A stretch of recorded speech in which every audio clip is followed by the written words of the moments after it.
Good afternoon to everyone. I am Gaëlle. I am the delegated director of challenge management. We're going to talk in the hour to come of a serious issue, which is the pension system in a context where the life expectancy gets longer. The question is, are pension reforms essential to ensure the sustainability of the system, or to maintain the right balance between work and pension, or to ensure a better, more equitable treatment between different categories of worker? The question is really very important in France. It was a campaign subject. It says that society is judged the way it treats its elderly. But also we have to say that the pension system, whether it's private or public, is very expensive, and it's an investment that cannot be used anywhere else. So to carry out this discussion, we have Peter Diamond, who is going to speak to us in a visio from Boston, and Valérie Rabault, who is here next to me. So Peter Diamond from Boston. I'm going to present him in English, and then Valérie in French. Professor Emeritus at the Massachusetts Institute of Technology. You were awarded the Nobel Prize in 2010, along with Dale Mortensen and Christopher Pissarides, for your work on frictions between supply and demand in the labor market. You're well known for your analysis of the US social security policies, and beyond, you're one of the very best experts in the retirement systems all over the Western world.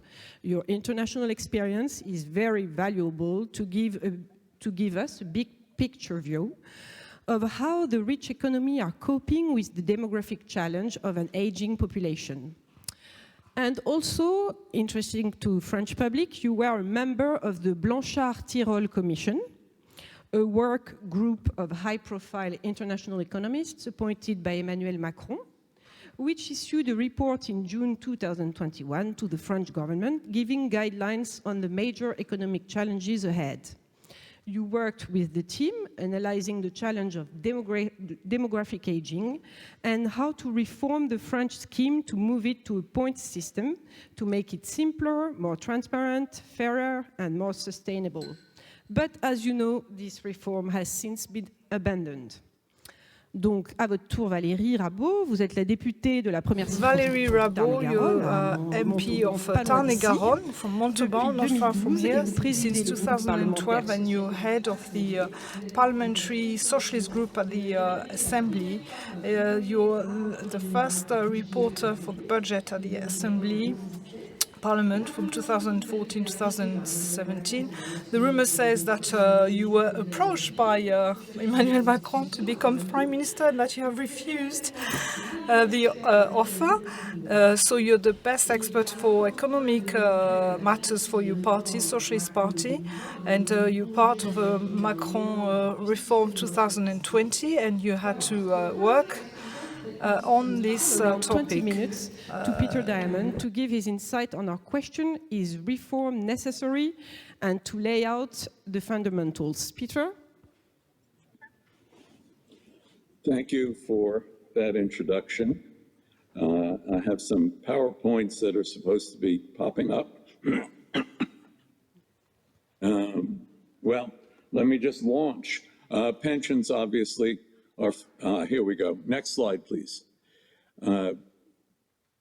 Next slide, please. Public pensions are a big deal financially all across the advanced world and in much of the third world as well. So this is an important matter. Next slide, please. Next.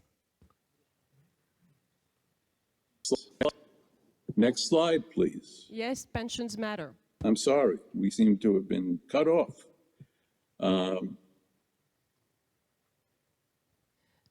Thank you for the next slide. Aging has been a major issue as the baby boomers have been transiting from the labor market into retirement, And so this is a big change in the relationship between the contribution makers and the benefit recipients. And this will be ongoing with further large changes coming. Next slide, please. Not surprisingly, over the last 25 years, with all of this aging happening, pensions have been receiving repeated reforms in many countries, and of course, that includes France. So that's more background than we probably needed. On to the next slide.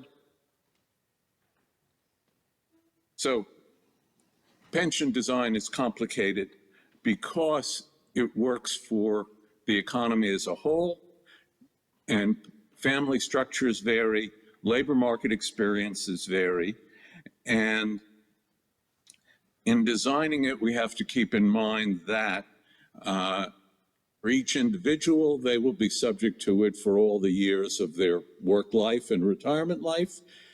And at any year, there are many different cohorts being affected by the rules in that year. So pension design is dealing with a complex matter and dealing in the context where economic and demographic risks to the system are ongoing and predicted with sizable variance and error. And of course, administrative costs matter. Next slide, please. So risk sharing is a central element of design. For individuals, the pension system should be reasonable, predictable, so people can make their own planning, doing decisions about when to retire, decisions about how much to save outside the pension, all sorts of things.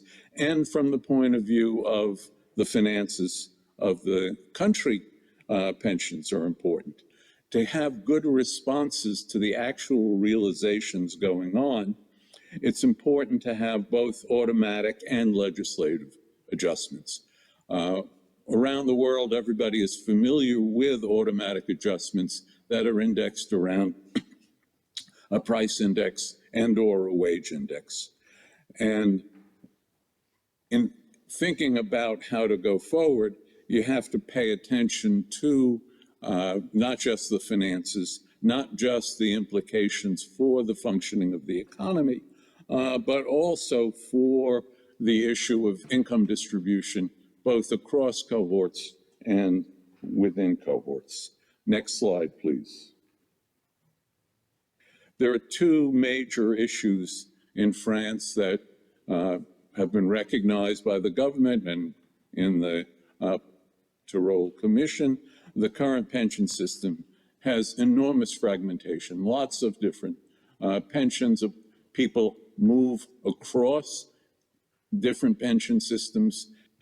This is very unusual in advanced countries where either the entire private sector or the entire employment, including public employees, is in a basic system and supplements.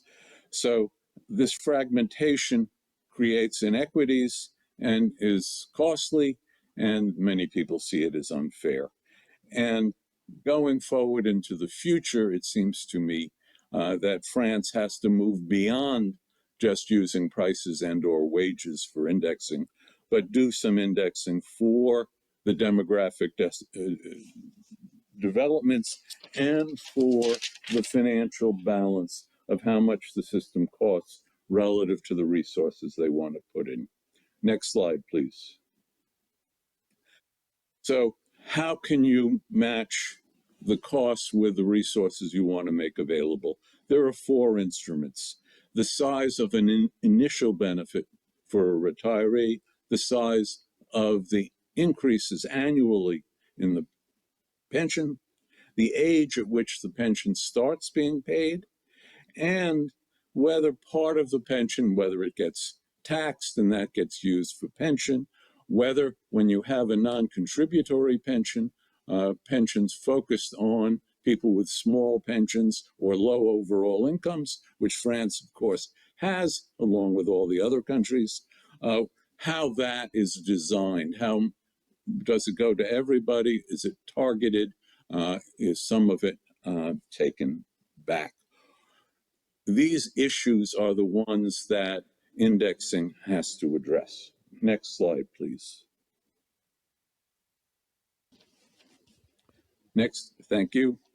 So let me give some examples of other countries, because that gives a sense of how well or badly things work elsewhere and what kind of lessons there can be from France looking. So when you think about the ages for benefit eligibility, there are two kinds of systems. There's a single age system where there's an age where the pension starts and the pension benefit is stated at that starting age. You can delay the start after that if you want, or maybe not. That varies. And a dual age system. A dual age system has a first age at which you can claim a benefit and an age at which the benefit formula applies. And of course, France has a dual age system. An example of a single age system is in the Netherlands, where they have a non-contributory pension, referred to as AOW, which goes to everyone the same amount for people who have been in the country for their whole lives, and adjusted just for time in the country. It's a flat amount. It goes to everybody. And if you want to adjust this, you can adjust it. That will change both the start and the number of people getting it. And that is what they did in the Netherlands, where they will have automatic indexing of this age. With a dual age system, there are very different considerations about the two pieces. The age for full benefits plays a critical role in the size of benefits. You change that and you change all of the benefits, because there are benefit increases for starting later than that and benefit decreases for starting earlier than that. So when you change the age for full benefits, you change the benefit level for the initial benefit at any age at which you claim it. This is not really something about retirement, it's something about the benefit level. The earliest eligibility age is a different story. It is something that, first of all, requires people not to start before that, but still allows people to start after that. So what's the point of having that age? It's to prevent people from starting too soon on a reduced basis, which will have an impact on costs and have an impact on them. And for people who aren't starting at that age, moving that age is unimportant. So the concerns when you're indexing the age for full benefits and the concerns when you're indexing the earliest eligibility age are very different. And that has not received adequate attention in many discussions of policy. Next slide, please. So what kinds of indexing are going on in other countries that might be looked to as examples for France? In Sweden, there's what's called a notional defined contribution system. And in this system, you take the earnings history of a worker, you accumulate that using an internal rate of return, using an indexed rate of return. And then when you go to calculate the initial benefit, you use the life expectancy calculation, so that each cohort has basically a different initial benefit formula. And now, as life expectancy goes up, you can reduce benefits in step with that, and you can also make other changes. A second approach to indexing benefits is the dependency ratio, which is used in Germany in its point system. With a point system, again, they look at all of your earnings, accumulate those, and just as you do with the NDC, but you don't make a life expectancy adjustment. Germany accumulates that basically with a point adjustment system heavily dependent on wages, but with other pieces. And one of those pieces is the dependency ratio, the ratio of the number of people getting benefits to the number of people working. And so again, it's an automatic adjustment reflecting demography. As the economy ages, it will take some of that cost and shift it between the retirees and the contributors.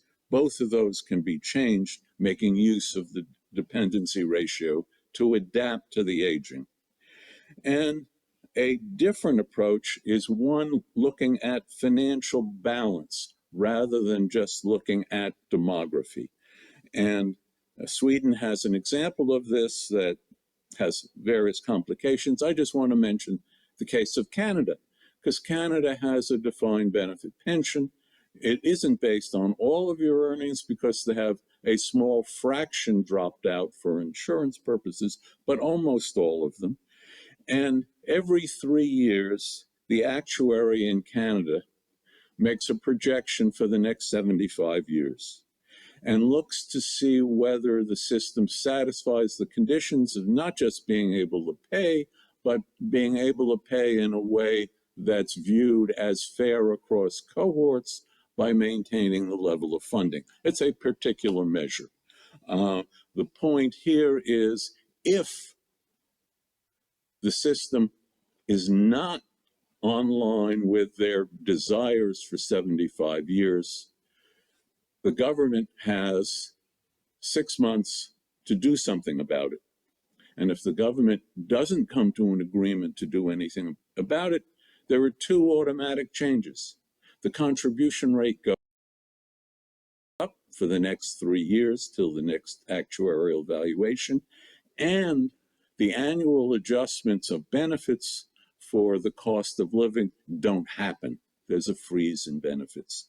So the idea here is to look at how the finances are developing and consider doing something automatically if the system is not addressed. Next slide, please. To my mind, in France, pension reform is essential. To answer the question for this session, it's essential to change some of the bad designs that France has. What are the bad designs? Too many pension plans where people move across them so it doesn't address the full career. So that works poorly for mobile workers, and there are concerns about the differential treatment of workers in different industries. Standardly, when you have a uniform system, you have supplements which can vary industry by industry, but it's not part of the national system. It's something that can be developed in a variety of different ways in countries. Secondly, looking at the major pensions, basing a pension on just 25 years of earnings rather than a full career or almost a full career is unfair for those with slow-growing earnings compared to those with fast-growing earnings. The fast-growing earners get more benefit relative to their contributions than with slow-growing earnings. That's not fair. And it also has an impact on incentives, because if it's not going to be one of your 25 years, it can affect your labor supply. And secondly, if you look at the public employees where pensions are based on final pay, that's been widely denounced as a bad design because, again, not only does it get much more generous for people who are getting steps up in their position and their pay at the end, but also it's very subject to manipulation. If people can get a promotion right at the end, suddenly they end up with a much larger pension. This is bad for the system, bad for many of the workers. Next slide, please. And it would be important in France to add the missing design features, some indexing for demographic developments, whether done in the basis of life expectancy or done in the basis of dependency value or done using both of them. It's something that's a valuable addition to keeping a system functioning well. And focusing on financial balances in some way, looking at how the costs are playing out is again something that can be valuable as part of automatic adjustments. These should be added. Next slide, please. Now, obviously, what's critically important is how you do transitions from an existing system to a new system. Even if you were going from one system to an alternative, better system, as Sweden did in the 90s, moving away from a system based on just 15 years of earnings to one based on all of earnings, you have to figure out what you do for different cohorts. Some cohorts will be left unaffected. Some cohorts will be coming in and their whole career will be in the new system. And some cohorts will have experienced time making contributions under the previous system and having built up expectations of benefits under the previous system. And so the issue of transitions is a major one. It's one that's hard to address anywhere, but particularly hard to address in France with the diversity of systems being merged. The Commission looked at doing that. The government has, in its previous proposal, raised the importance of transitions. I think it would be very hard to try to do the entire economy all at once, although that has certain political appeal. Perhaps the government should just make a transition for some of the systems initially and then follow it up with additional ones. The complication here is that pensions are part of the compensation of workers. Pensions are part of the expenses of business. And when you change the pension system dramatically, then you're going to end up changing pay as part of both respecting the past expectations and going forward with the labor supply. It could be that rather than trying to do it all at once, the government could, for example, do the public employees and get that straightened out, since that's a particularly bad design, and follow the major one for private employees at the same time, and then look at the many others as the experience of the first ones is learned about. Next slide, please. I conclude with an advertisement. If you would like to see a lot more discussion along these lines, I have a book with Professor Nicholas Barr of the London School of Economics, which has drawn attention in countries that have had ongoing pension debates. And so the economists in these countries have done translations to improve the discussion there. And if you're patient, Nick and I are working on a new book, which will be out in another year or two. Thank you for your attention. Thank you, Peter. Well, as I thought, your international experience is a very good insight for us, for a benchmark, and also to give us ideas how to reform our system. Donc, on a quand même bien avancé dans l'heure, là. So we are fine with the time. Now, Valérie, it's you have the floor. Well, I think we have to deal with the French case more in depth because we wonder whether a reform of the pension schemes is important. And there was a counter project that has been presented in 2020 when Macron wanted to make a reform with a point system. Well, thank you very much, and thank you to Peter for this insight on the international situation. And I know that in Europe there aren't just one, but many retirement systems. Every nation has got its own system, and in order to respond, as a prerequisite, France is the superlative country. This is a place where we are dealing the most important part of our wealth to pensions, with 14% of the domestic product. We are lagging behind relative to some other countries that are more precocious. So this is a country where we have the poverty rate among the aged, which is the lowest. It is not satisfactory, but it is the lowest. So when I hear these three indicators, I think that we can really welcome the French situation, because 40% of the persons retiring are no longer working. So what I mean is that when you look at the poverty rate, particularly for those persons who are elderly in this country, it is the lowest in Europe, meaning that our retirement system, which is complained about, it also has many advantages. And I think one of the first questions to ask ourselves is, what is the part of our wealth that we want to allocate to pensions? We are a rich country and a rich continent, and we have the obligation, a moral obligation, to have a system which will preserve aging and which will make sure that we'll be able to live till the end of our days in a situation which is decent. And I think this is the honor of France, to make sure that our retirement system enables us to have this objective in mind. And once we have said that, are there things to modify? And what about the debate we have today? And is it a political debate or is it an economic debate? I'd like to answer in 3 points.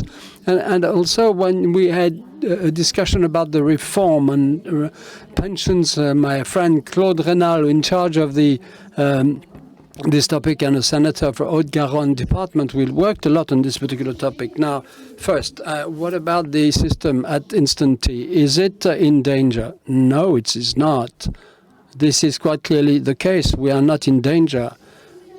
This is the guidance and pensions board expectation. So we can give you some figures about that. Now, this is we haven't made any reforms of the retirement. There was the Fillon and then the Touraine ministers' reform to lengthen the age for going on to retirement, and the Touraine reform was lengthening the time of contribution and having an increase in the for the pension, which was paid one time by the salary, then by the employer, and then the state. But the general regime and then the basic regime were in excess by 900 million euros, and for the general regime, and 1.6 billion, and they have been in excess throughout the years, and they are in a deficit in 2019, if I'm not mistaken, because the exoneration on the overtime, unless this was not compensated by the state.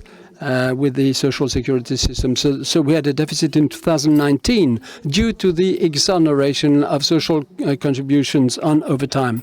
And I'm not talking about 2020 and 2021, because these are special years, but from 2016 to 19, the regime, or 18, the regime, the basic and the general regime were in excess. Second point that you have cited, this is the guidance on retirement. So there are 12 scenarios taking into account various factors like employment and various assumptions about going on the dole, and various scenarios. And 11 of these scenarios led to an excess, meaning that today on all the demographic projections that we have made. There are various assumptions that have been made that have to be taken into account, like the interest rate, inflation, employment, and so on and so forth, giving you some assumptions that are fairly complicated to take into account. But the scenarios were worked on very elaborately, and we have a very sustainable system. The second question, and this has also been mentioned by Peter, is it fair? We can see that globally there's an objective which has been met.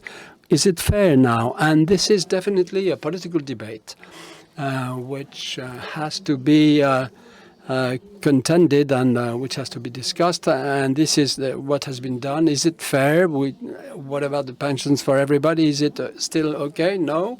Should we have a minimum response? Yes. And how much does it cost and who's going to pay? This is the equation to take into account. On this particular topic, there was the reform in 2020, and an evaluation was made by the government, and saying that if you have all the pensions at 85% of the minimum wages, and then the state had costed at 2 to 3 billion euros.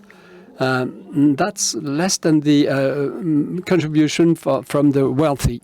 So this is a political and societal choice, and we have to say where we want to put the pointer. And third question, do we have the means on other issues than retirement, because this is 14% of the domestic product, and this is 1/4 of the French expenditure in France. And whenever a government wants to have a look at the state expenditures, you always have a look at the major amounts. So the major amount is, of course, retirement payments. And this is where we are diverging from other countries as well, because we have 2 or 3 points of the share, it's either 6 points of domestic product, national domestic product, and we are at 11 or 12.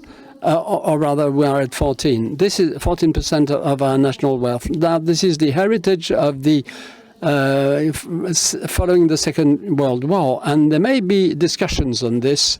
I'm very pleased that we should be devoting 14% of our gross national product to that, because if a nation can really look at itself in the face, it will provide a future for the retirees.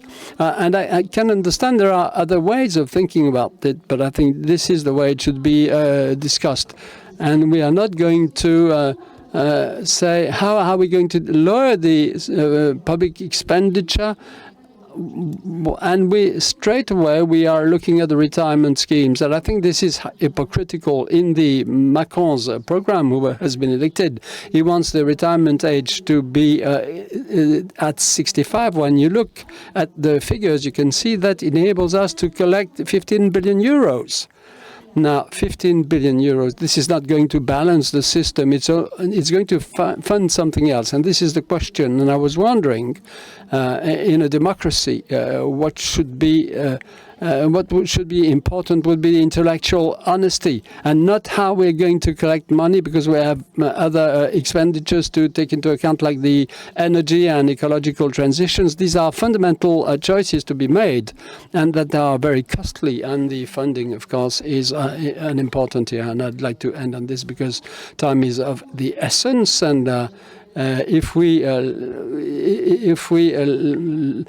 have a retirement age at 65, it means that some people will pay more if they have a lower life expectations, who worked early in life with very low wages, so they're going to pay twice.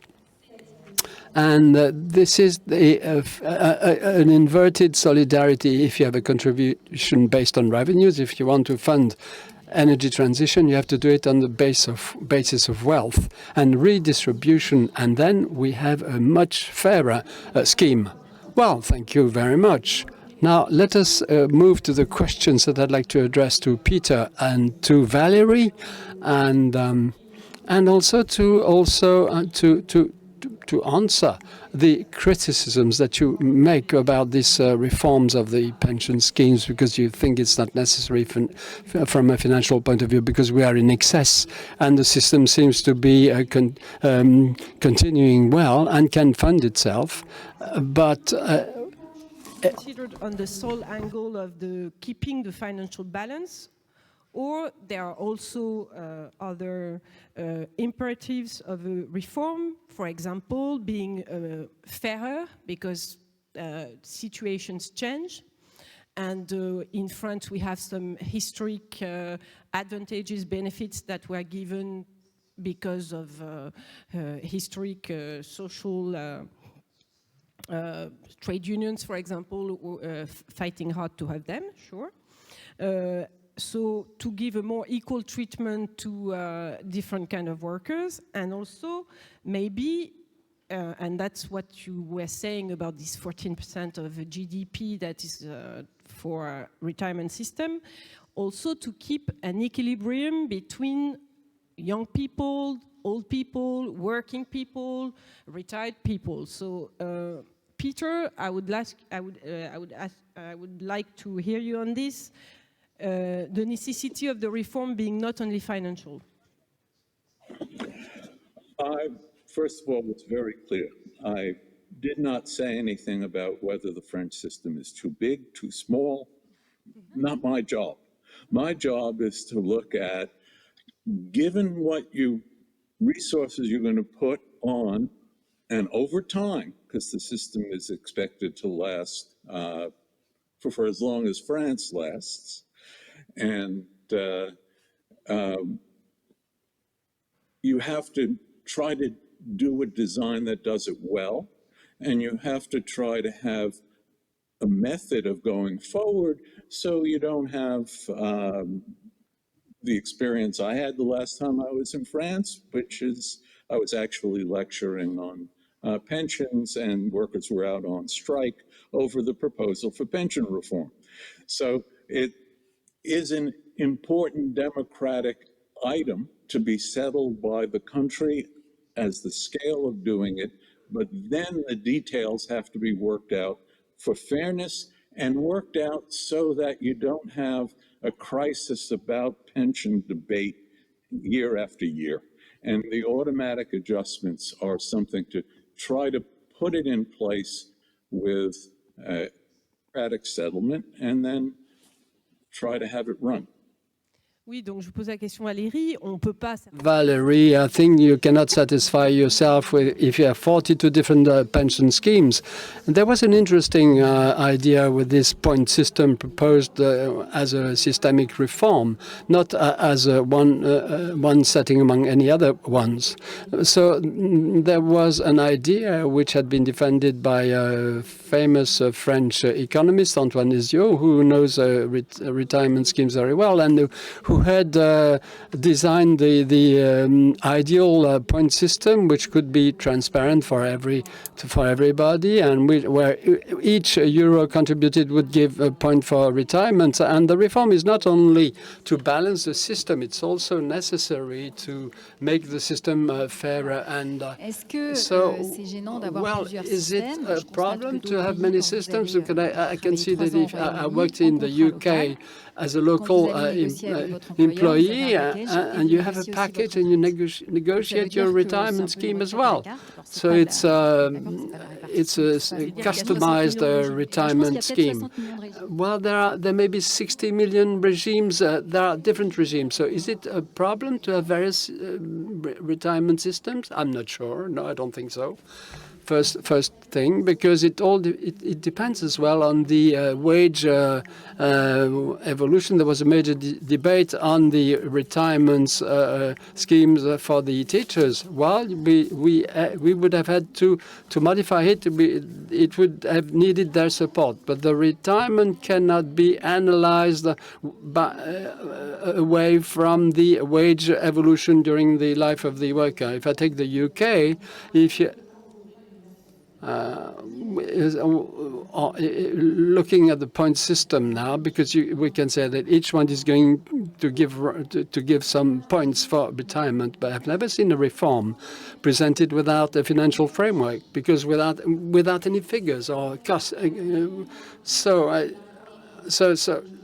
So I do not understand how, intellectually speaking, you can accept to have a debate without any figures. And this is what happened for these aborted reforms, because in March there was a debate at the Parliament, and but then there was the COVID, and in April there should have been a meeting which never took place. So if you do not have any figures, it doesn't make any sense.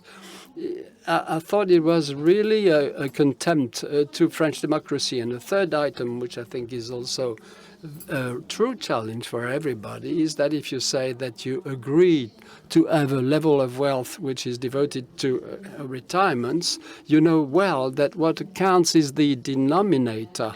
In other words, the added value of the country. And there it is important to really tighten things up, because if you look at the potential growth of our country, we have been really damaged by the country, but it's not been good of late. And so if the denominator is diminishing, and if we have the same amount or an increasing amount, the wealth, so if we have an objective, which seems to me quite healthy, we have a democratic debate which part of our wealth should be devoted to pensions. Well, also you have to always keep in mind the ability to have more added value. And then the next question is, what sort of social acceptability for these reforms? Because these reforms are always very unpopular. Is it not a challenge for the economists? Because from theory to practice each time, I think that this example of the 2020 reform was a good example. It was a very ambitious and interesting system, but then afterwards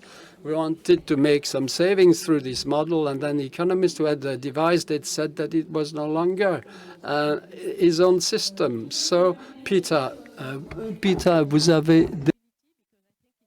Challenge for economists. Working out of the lab.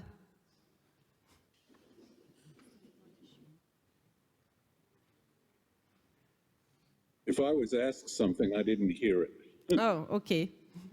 Sorry. No, I was asking you about social acceptability. I think it's a challenge for economists to work out of the lab and to see if a reform that may look nice and may look efficient on paper can go without putting people in the streets. There is no way of doing a pension reform, and actually no way of doing any government activity that doesn't hurt some people while helping many others. So it's inevitable that there will be disputes and debates, and the larger the topic, the heavier they tend to be. The more people affected, the heavier it tends to be. And economists have to pay attention to the democratic process when making suggestions. I think the role of economists is in part to float ideas to see what can be made into something viable. And secondly, the easier job is to point out what are bad things. What are things that have bad incentives, which will hurt economic growth, and that will hurt the pension system as well. And what are things that are bad because you can show how unfair they are. And there are countries that analysts think have done a good job, and there are countries that analysts think have done a bad job. I was amused that you're citing UK. Nobody thinks the UK has done a good job. They've done some interesting pieces, but as a whole, no, not a good job. So economists, yes, economists are just, they're not to be dictators. Has France done a good job?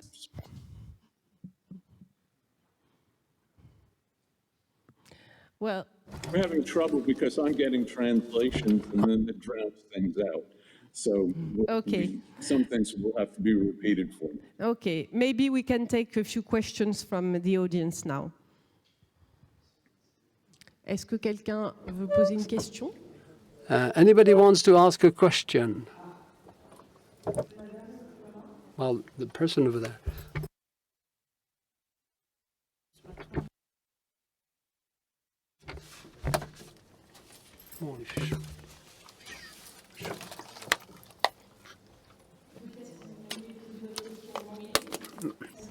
If you want to ask the question in English, it's okay as well, says the speaker.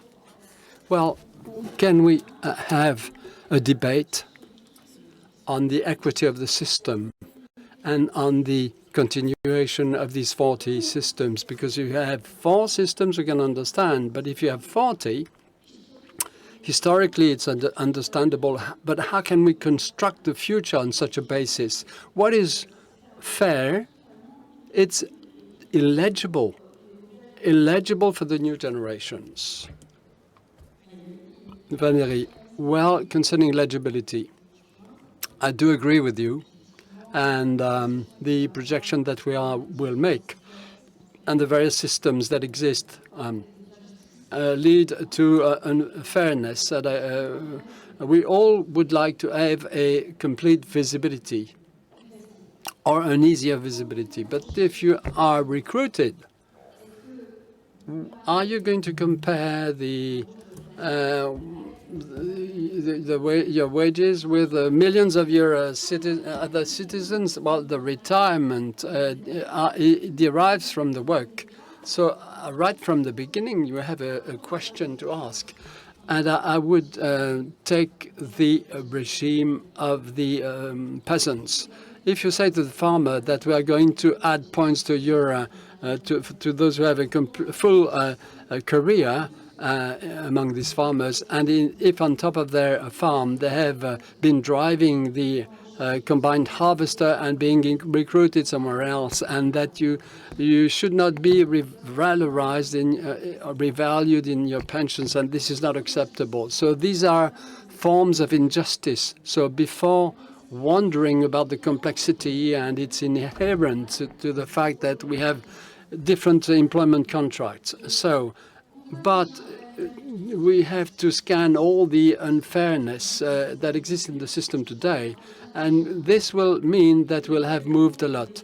The devil is always in the details, and it's always a very big devil.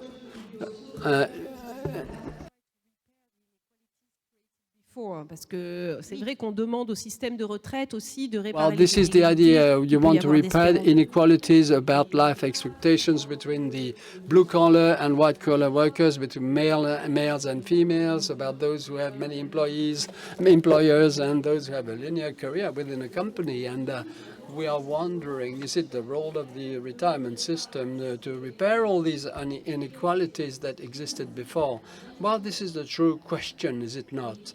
And in order to answer regarding a reform, and this is what Peter was saying as well a minute ago, whenever a reform is presented to the members of parliament, there's no 2 or 3 options. We would like to compare with figures to know exactly where we are heading. And as you were saying, are there inequalities that can be corrected? Even the starting point, saying that we are going to devote 14% of our wealth to our pensions, and this is the highest in France. These questions are not asked, and we are looking at technological reforms to know whether the point will be in such and such a way, leading to bypass the debate which should be democratic, because a country which is rich, a continent which is rich as Europe, should really be able to look at itself in the mirror, and so that its population should age under decent conditions. Peter, je voudrais vous poser également cette question. Supposed to be a redistribution system in some way? I'm sorry, again, I'm going back and forth with the translation. Repeat. No, I'm talking to you in English. So, does a pension system has to repair the inequalities created before? Pension system is part of the overall role of both government and citizens and businesses to look at all sorts of things. So you don't say we're going to fix other problems only with the pension system. Of course, there are all sorts of wage concerns about what's fair, education opportunity for getaways, and is part of it because all the parts of the social concerns will look at various instruments, and the pension system is one of the instruments. You can't say the pension is going to correct the wage system. The pension system is going to adapt to the wage system, and the pension system is going to recognize the problems in income distribution among the elderly and in returns to workers because of the way contributions are collected and returns are given from it. So the pension system has a role, but it doesn't replace the need to address all these other things. OK, sure. S'il y a une autre question dans la salle, c'est possible. If there is another question in the audience, we'd like to take it. Well, somebody over there wants to ask a question.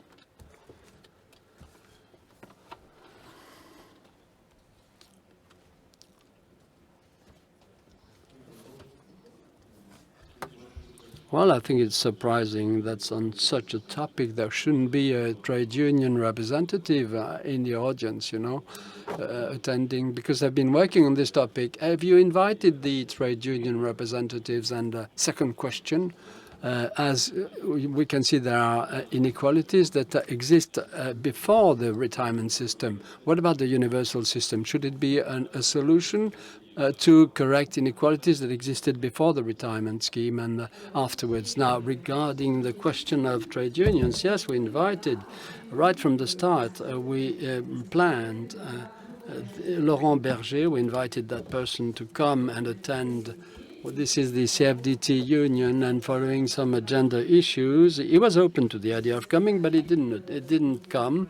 So we are very we would have been pleased to have him, and we are pleased to have the debate with Valérie Rabault, but we thought about this as well, knowing that our idea in this debate was not to go into the detail of the French pension system. We wanted to have an overview of what a good system should be and what sort of things should we think about to reform that system, and also have an international and foreign vision giving us some test bench on what has been done in foreign countries and what is innovating and what we don't want to do.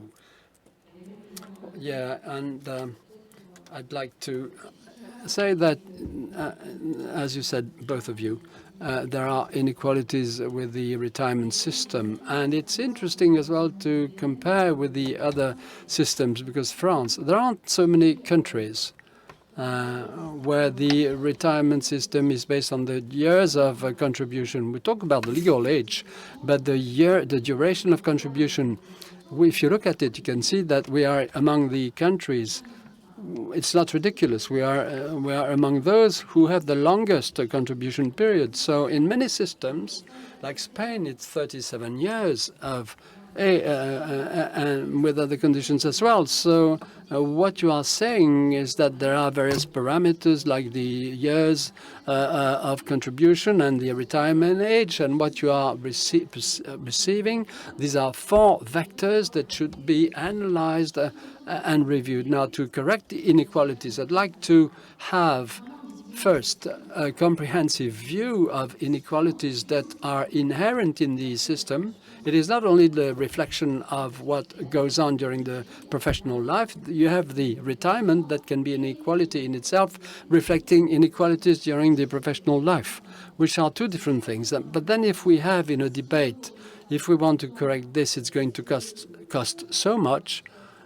Do you want to contribute more? That could be a question to ask. Now, concerning the basic revenue that you are referring to, we had in January 2019, and I'm looking at Claude Renal here, we made a proposal saying that the benefits become complicated with 11 departments, including this department here. And we want to start an experiment over 2 years over 19 French departments and have an assessment following 2 years. Now, most of the departments refused. And now, on a topic like this one, given the complexity of the parameters and the way in which they interact, it is important to be able to go through experiments. When we had 19 departments, you had Gers and Seine-Saint-Denis, which is around Paris. Seine-Saint-Denis is a very young department, and Gers hasn't got the same population structure. It would have been interesting to look at that, but the only time when it was done, it was proposed for 10 territories. It was extended to 50, enabling us to readjust rather than launch into the big jump and see how things go. Well, we had proposed this. I hope we'll be able to do it again. 19 departments carried this. There were surveys that were made, and I think it is important to go through this methodology as well. Well, perfect. And I think we have to end at this, and we'd like to thank you. By the internet, I know it's not really easy all the time to be far away and to get submitted to the internet connection, but that was really, really interesting to talk with you, so we're very happy to have your insight on this. Merci à vous également, Valérie Rabault, pour ce débat. You, Valérie, as well, for your talk, and I'd like to leave you now because we'll have the next debate right now. Thank you.